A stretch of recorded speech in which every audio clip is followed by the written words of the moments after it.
Have you ever looked at your life and thought the world is targeting you as if some invisible force is trying to break you? Have you ever been so overwhelmed that you started to believe your suffering proves you are doomed even though you cannot explain why? Welcome back to the channel. Today we are going to talk about a moment almost everyone faces sooner or later. The moment when you feel like you are collapsing inside. When nothing seems to work. When you wake up already tired. When even small problems feel like heavy stone.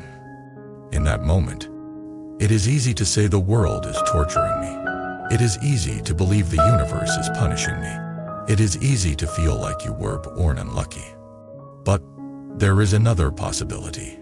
A possibility that does not deny your pain and does not blame you, yet gives you a way out. The possibility is this. Sometimes the world is not torturing you.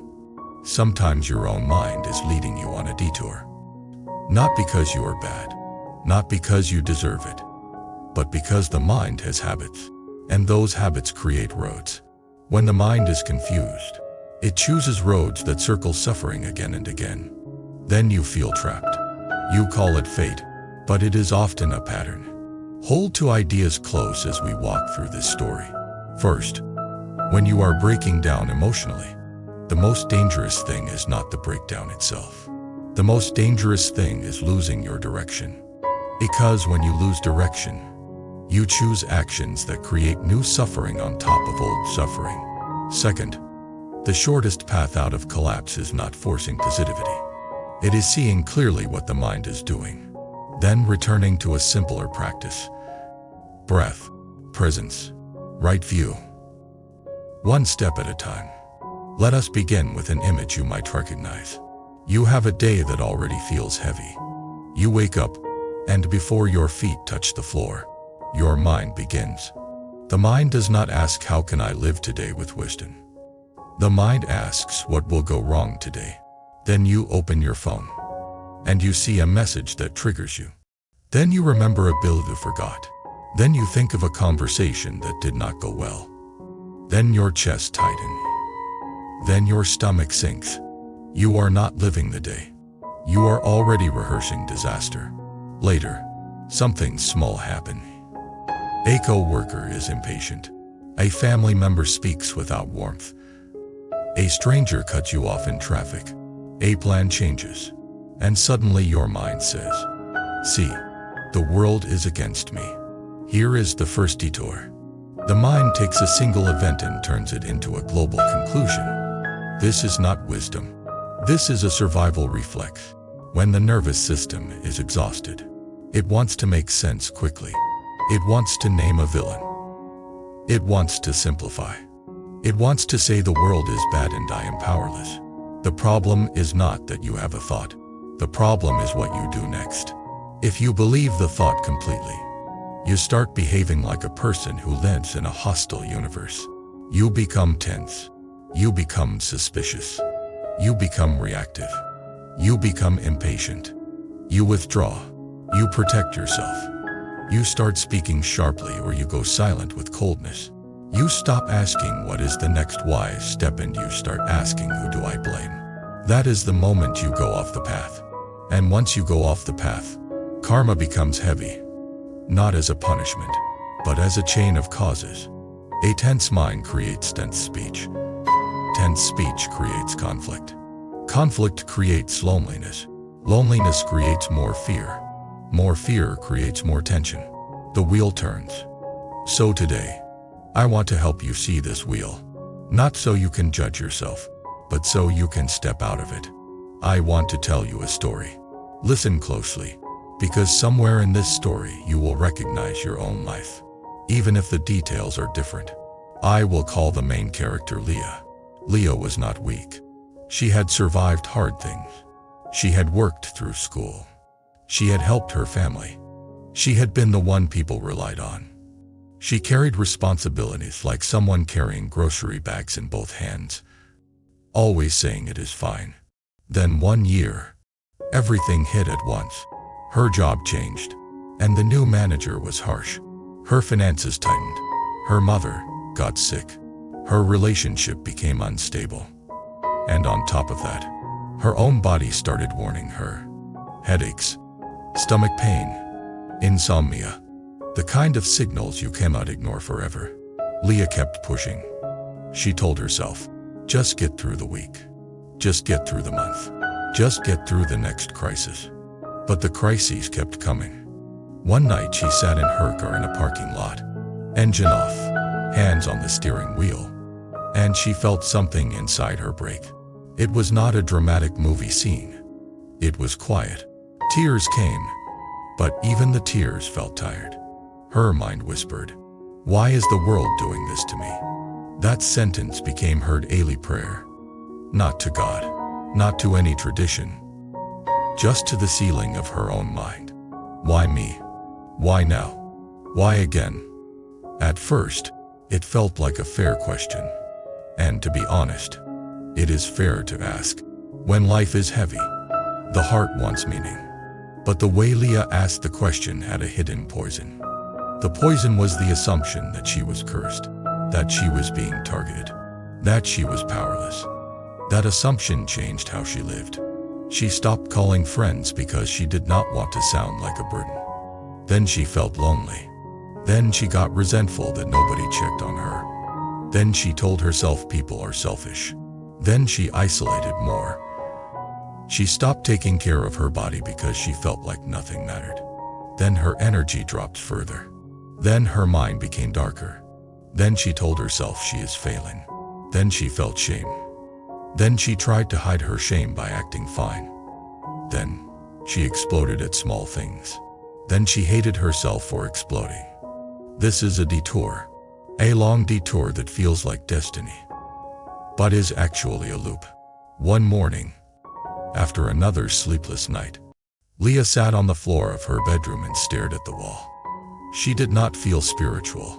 She did not feel hopeful. She felt empty. Then she remembered something her grandmother used to say. When your mind is lost, return to one good thing. Leah did not know what that meant. So she did the simplest thing she could think of. She placed one hand on her chest and tried to feel her breath. At first, her breath felt angry, fast, tight, like the body was still fighting. Thoughts kept attacking her. You are behind. You are failing. Nobody cares. This will never end. But she stayed with the breath for a few minutes.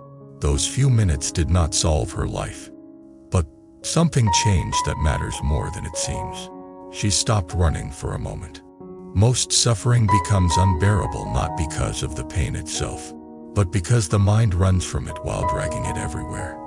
The mind tries to escape pain by thinking, by planning, by blaming, by controlling, by predicting.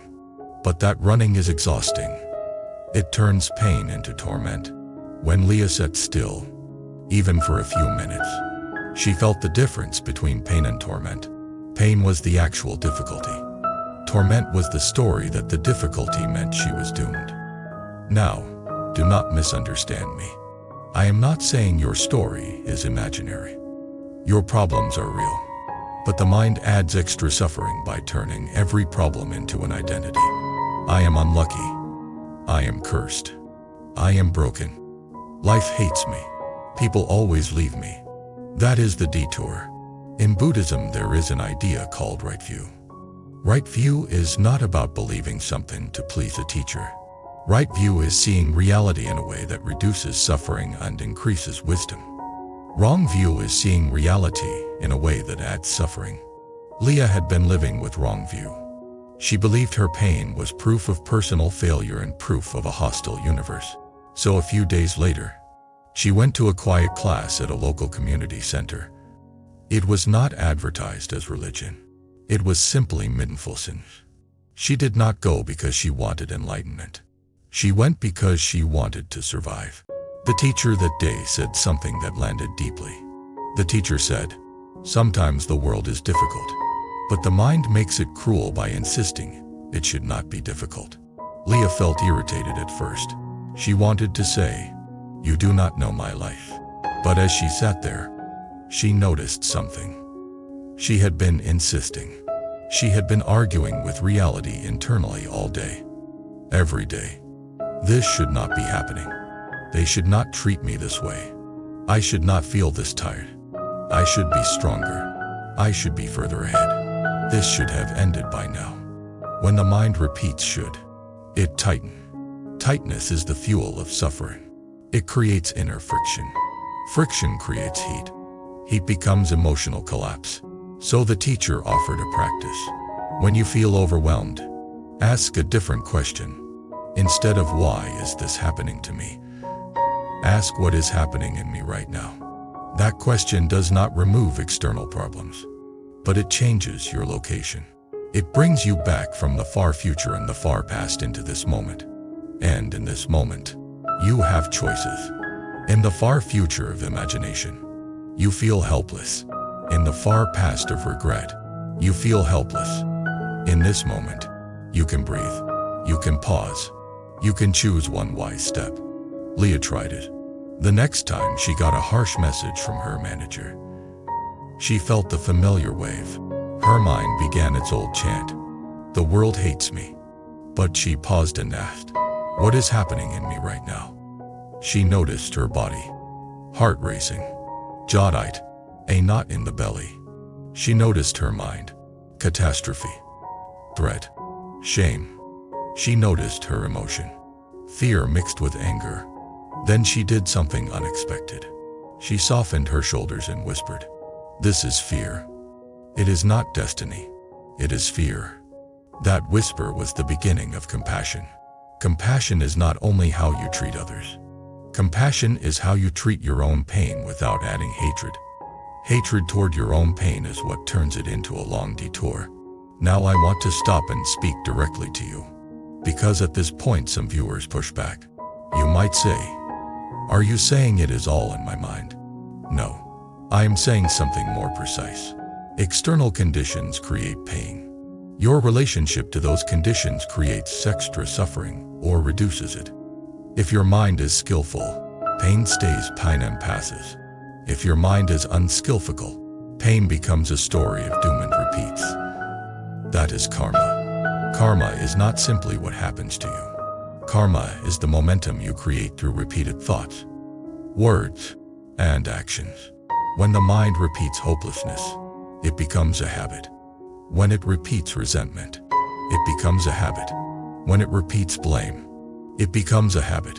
These habits shape what you notice, how you speak, how you act, which relationships you keep, what opportunities you take, what risks you avoid, and eventually the kind of life that surrounds you. So when I say your mind leads you on a detour, I mean the mind sometimes chooses habits that make the road longer. Now, let us go deeper into what happens when someone is in collapse. When you feel like you are breaking, your mind often swings between two extremes. One extreme is panic. You try to fix everything now. You send too many messages. You over-explain. You over-apologize. You overwork. You try to control outcomes that cannot be controlled. The other extreme is numbness. You shut down. You avoid. You scroll. You sleep too much. You ignore calls. You delay decisions. You pretend nothing matters. Panic and numbness look different, but they come from the same place. Fear without grounding. Both are detours. Panic creates chaotic karma. Numbness creates stagnant karma. Both delay wisdom. So what is the middle way? The middle way is not being perfectly calm. The middle way is being present enough to choose one skillful step, even while you feel fear. Leah started practicing the middle way with something extremely small. When she felt overwhelmed, she stopped asking herself to solve life. She asked herself to do one next thing with awareness. Drink water. Take a shower. Send one clear message. Take a short walk. Eat something simple. Breathe for 3 minutes. Write one honest sentence. Ask for one piece of help. Those small actions seem almost too ordinary, but they are the bridge back to the path. In spiritual practice, the path is not a concept. It is the direction of your action. When your actions move toward clarity and kindness, you are on the path. When your actions move toward confusion and harm, you are off the path. Now, you might ask, What does it mean to go off the path when everything is falling apart? It means you start using pain as permission to poison yourself and others. You say, I am suffering, so I can be cruel. You say, I am overwhelmed, so I can lie. You say, I am hurt, so I can harm. You say, life is unfair, so I can give up ethics. This is the most dangerous detour, because it creates new karma that will return later, when you are already tired. And then you will say, see, the world keeps punishing me. But it was not punishment. It was cause and effect. So the teaching today is not, do not feel pain. The teaching is, do not let pain recruit you into creating more suffering. Leah learned this through a painful moment. One evening, her mother called. Her mother was anxious and spoke in a critical tone. Leah had no emotional space left. She snapped. She said things she had held in for years. Her mother went quiet. The call ended cold. Leah felt a rush, like relief. Finally, she had spoken. But within minutes, the relief turned into guilt and then into deeper sadness. She lay in bed with a new fire.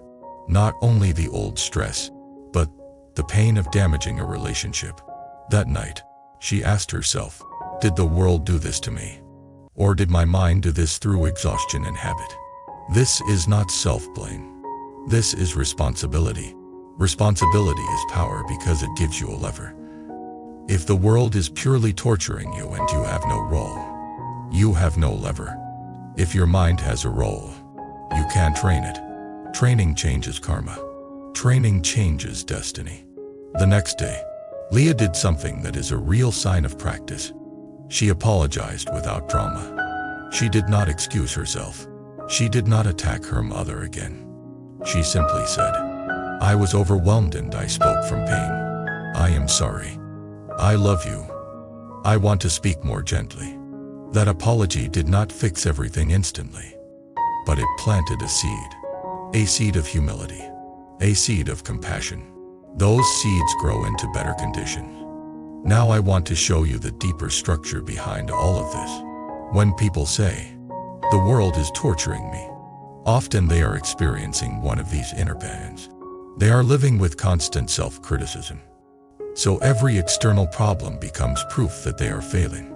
They are living with constant comparison. So every delay becomes proof that they are behind. They are living with unresolved grief. So every new stress opens the old wound again. They are living with fear of abandonment. So every conflict feels like the end of love. They are living with a need for control. So uncertainty feels like death. These patterns are not moral failures. They are conditioning. And conditioning can be softened through practice. In Buddhist terms, this is why people talk about ignorance as a root. Ignorance is not stupidity. Ignorance is not seeing clearly how the mind creates suffering through clinging and aversion. Clinging to control. Aversion to uncertainty. Clinging to being respected. Aversion to being misunderstood. Clinging to identity. Aversion to change. When you are in collapse, ignorance becomes louder. The mind becomes more narrow. It chooses the old roads. That is why the detour feels inevitable. But it is not. The way out is not complicated, but it requires repetition. Return to the body. Return to the breath. Return to one honest step. Return to compassion. Return to right speech. Return to patience. You do this again and again. This is practice. Practice is not a special event. Practice is what you do when you want to quit and you still choose one wise action. Now, let us deepen this with a second story. Because some of you are not only overwhelmed by daily stress, some of you are crushed by meaninglessness. You feel like nothing matters, even if you are functioning. I will call him Noah. Noah had a good job, at least on paper. He had friends. He had a decent apartment. But inside, he felt hollow. Every day felt the same. He woke up, worked, ate, scrolled, slept. He did not feel alive. He felt like he was watching his life through a screen. Then something happened that broke him open. He lost someone unexpectedly. Not a dramatic public tragedy, but a personal one. A loss that made him realize life is not guaranteed. After that, Noah began spiraling. What is the point? Why do bad things happen? Why do we work so hard? Why do we pretend we have control? He started drinking more. He stopped exercising. He stopped returning messages. His mind became heavy. He thought the world was cruel. One day, he sat alone in his kitchen and felt a sudden clarity that scared him. He realized he was not only grieving the loss, he was grieving his relationship with life itself. He realized his mind had turned reality into an enemy. If reality is an enemy, you cannot rest, you cannot love, you cannot trust. So he sought a teacher, not to join a religion, but to find a ground. The teacher said something that Noah did not like at first. The teacher said, "Life includes suffering, but suffering can become wisdom if you do not use it to harden your heart." Noah asked, "What do you mean?"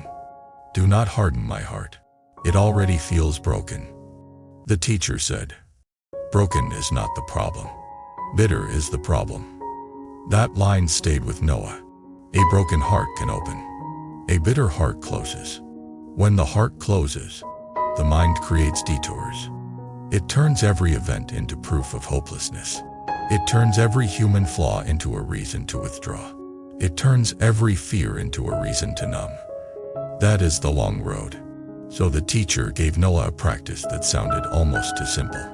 Each day, do one act of kindness with no audience. Noah resisted. He thought, how does that fix grief? But he tried.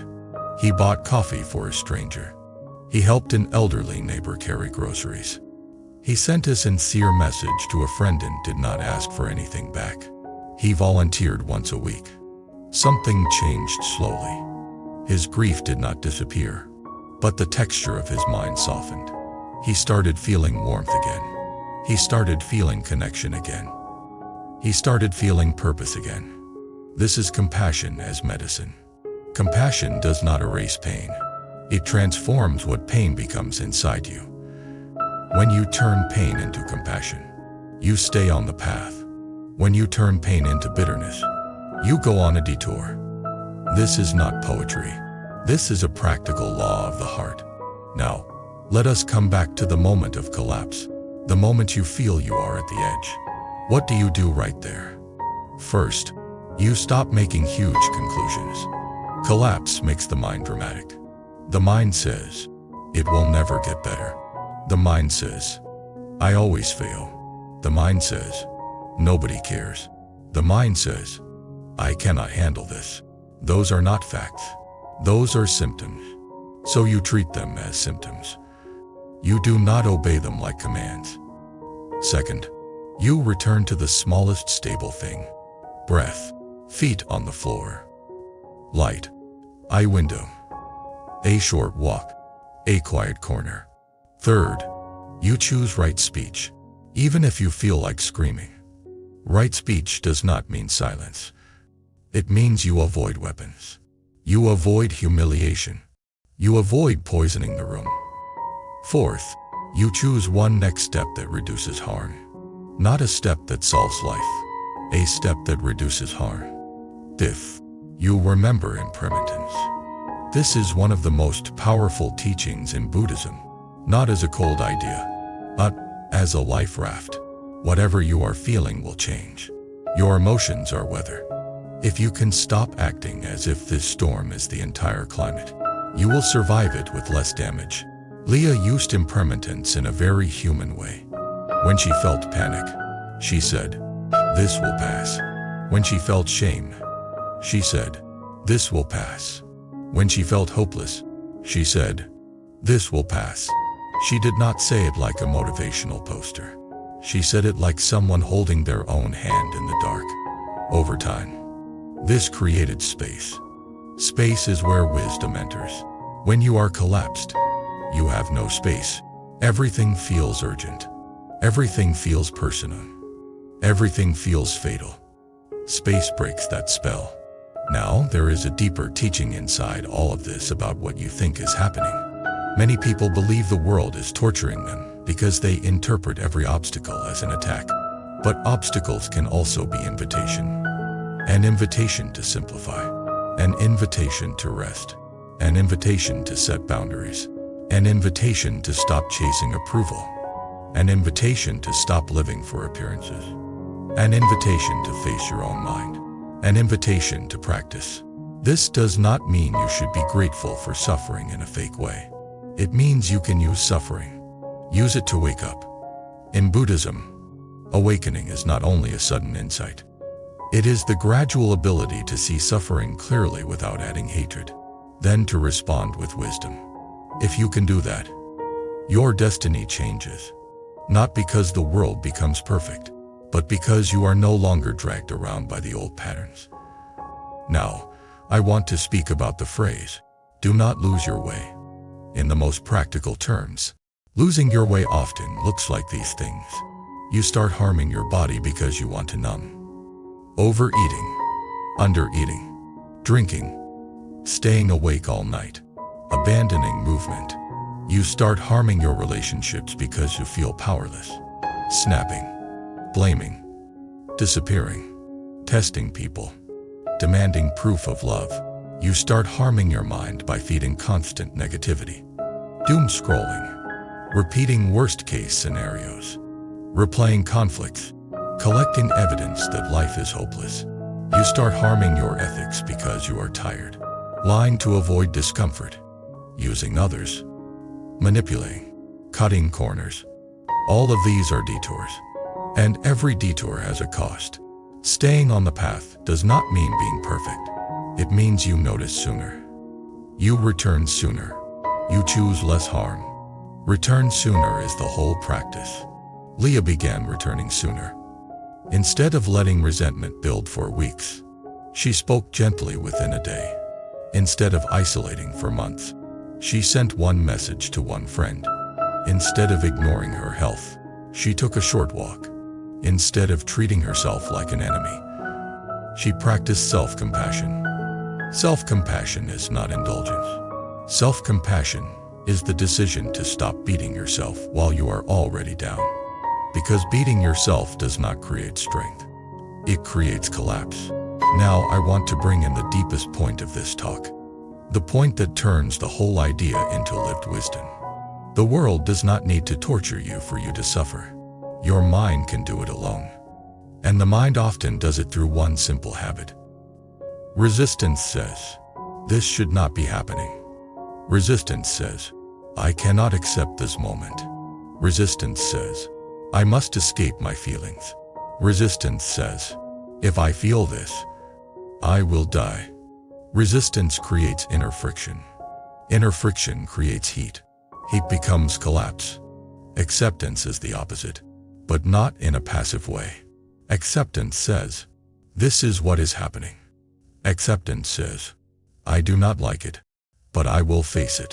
Acceptance says, I can feel this and still breathe. Acceptance says, from here, I choose the next wise step. Acceptance creates space. Space creates options. Options create freedom. Freedom is not the absence of problems. Freedom is the presence of choice inside problems. This is where the mind stops detouring. Now, as we approach the closing part of our long story, I want to share a reflection that many people find deeply relatable. There are seasons where everything feels like it is collapsing, and you start thinking maybe I am being punished. But often, you are not being punished. You are being asked to stop living on autopilot. When life is smooth, many people sleep through it. They chase, they compare, they perform, they overwork, they numb. They do not notice the mind. They do not notice the heart. They do not notice the direction. Then life shakes them, and the shake feels like cruelty. But the shake can also be mercy, because it forces you to look at what matters, to look at what is false, to look at what you have been avoiding. Leah eventually realized her collapse was not only caused by external stress, it was also caused by years of ignoring her inner signals. She had ignored rest. She had ignored grief. She had ignored boundaries. She had ignored her own needs. She had ignored the quiet voice that said slow down. So the collapse was not a random attack. It was the consequence of long neglect. Not as blame, but as cause and effect. Her body and mind were asking for change. When she began listening, the road became shorter. Now let me share something in a personal way, because many viewers need to hear this. There have been times when I also believed the world was against me. Times when I saw patterns and assumed they were curses. Times when I felt tired and thought life was unfair. What changed was not a miracle. It was a small shift. I stopped asking, "Why is life doing this to me?"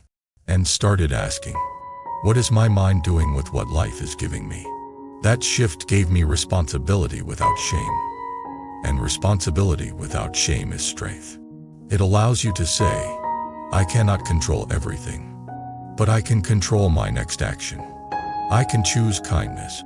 I can choose honesty. I can choose rest. I can choose to breathe before I speak. I can choose to not poison my future with my current pain." That is practice. Now I want to bring this all together in a closing that feels like a hand on your shoulder, not like a lecture. If you are in a season where you feel like you are falling apart, I want you to remember this. You are not alone. You are not cursed. You are not weak for feeling overwhelmed. But you must protect one thing: your direction. Do not let pain turn you cruel. Do not let fear turn you dishonest. Do not let exhaustion turn you into someone you do not respect. Do not let collapse become permission to create more suffering. When you cannot do anything big, do one small thing well. One breath, one kind sentence, one honest boundary, one glass of water, one moment of stillness, one act of compassion, one return to the path. That is how you stop the detour. And here is the most important truth. Your mind can be trained. The mind that creates detours can also create a direct road back to peace. Not a fake peace, but a grounded peace built on wisdom, compassion, and the humility to begin again. Thank you for staying with me through this long talk. Now I want to hear from you. Have you ever felt like the world was torturing you, and later realized your mind was adding a painful story on top of real problems? What helped you return to the path when you were overwhelmed? Share your experience in the comments. Your story might help someone who is collapsing quietly right now. If you want more long-form videos like this, subscribe to the channel and like the video. Your support helps this channel reach the people who need a steady voice when their own mind feels like a storm. Take one slow breath before you go. Feel your shoulders soften. And remember, even when life is heavy, you can still choose the next wise step. That choice is how destiny changes. There comes a time when you realize you want something that belongs just to you. Something that brings comfort and keeps you connected to your inner world. Wall-crafted bracelet does exactly that. Quietly, softly, and consistently. If you felt drawn to any bracelet in this video, you'll find the purchase link in the video description, and many more auctions in the channel's storefront. Because sometimes the smallest item can bring the biggest sense of peace.